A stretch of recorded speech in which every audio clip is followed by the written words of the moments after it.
حضرات السلام علیکم. ہمارے ساتھ ایک NRI ہیں جو سید حسن صاحب، جو اس وقت درگاہ عالیہ نجف ہند میں موجود ہیں. ہم جانتے ہیں اس سلسلے میں آپ کے تاثرات.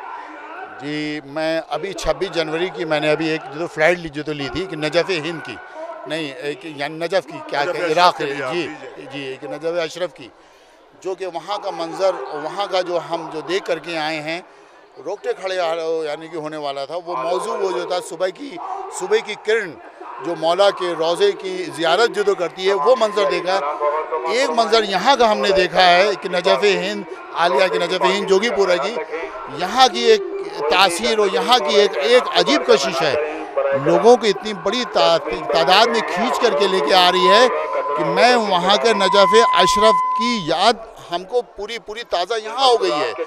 ایسا منظر یہاں پہ ہم نے دیکھا جو مجھے نجف اشرف کی جو یاد دلا رہا ہے.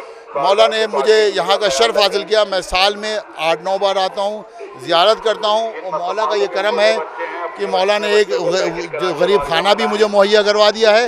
اور انشاءاللہ جلد سے جلد ہم اپنے اور عزیزوں کو اور رشتہ داروں کو یہاں مہیا کرائیں گے، اور لوگوں کی جو پریشانیاں ہیں وہ آنے والے وقت کے اندر وہ ہم ان کی پریشانیوں کو سولو کروائیں گے. یہ میرا ایک مقصد ہے یہاں پہ. مولا نے جو مجھے اس قابل سمجھا ہے اور جو زمین دلوائی ہے ہم کو، یہاں پہ ایک چھوٹا سا کچھ نہ کچھ ہم کام ایسے شروع کریں گے کہ جو کہ غریبوں کو اور لوگوں کے کام آ سکے انشاءاللہ.